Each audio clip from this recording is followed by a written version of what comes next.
Murang bilihan ng bakal at yero mga idol ko. Kung gusto nyong malaman kung saan ito ay tapusin mo ang video na to hanggang dulo. Dahil sasabihin natin sa inyo kung saan location ito para kung sakaling magpapagawa ka ng bahay ay alam mo na kung saan ka makakabili. Pero bago tayo magpatuloy ay syempre mag-follow ka para updated ka sa mga videos na gaya nito. Dahil marami pa tayong iikutin at ibablog dito sa Santo Tomas at Tanawan City, Batangas kagaya na lamang netong nasa video na to mga idol ko.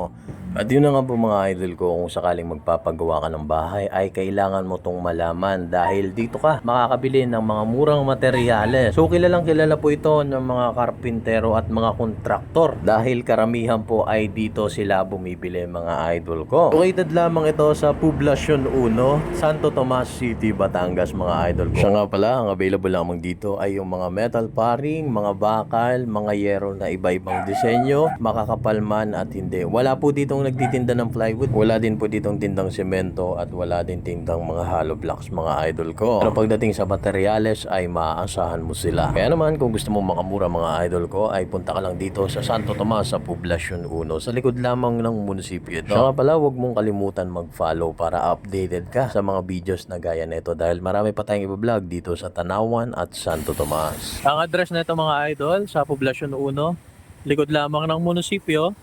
Ay po, pag makita niyo yung malaking warehouse na yan, dyan po yan. Tapos doon, papuntang Rotonda ng Santo Tomas. Papuntang Calamba, dito naman. Yung Corbada, papuntang Tanawan. Yan.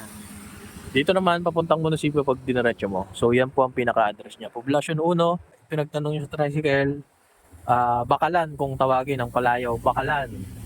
I-share mo na rin itong video natin para makita ng iyong kamag-anak kung sakaling magpapagawa sila ng bahay ay makakamura po sila dahil isa ito sa mga may re-recommenda natin kung sakaling bibili kayo ng mga murang materyales. So yun lamang mga idol ko, maraming salamat po. Ingat po ang lahat. Thank you.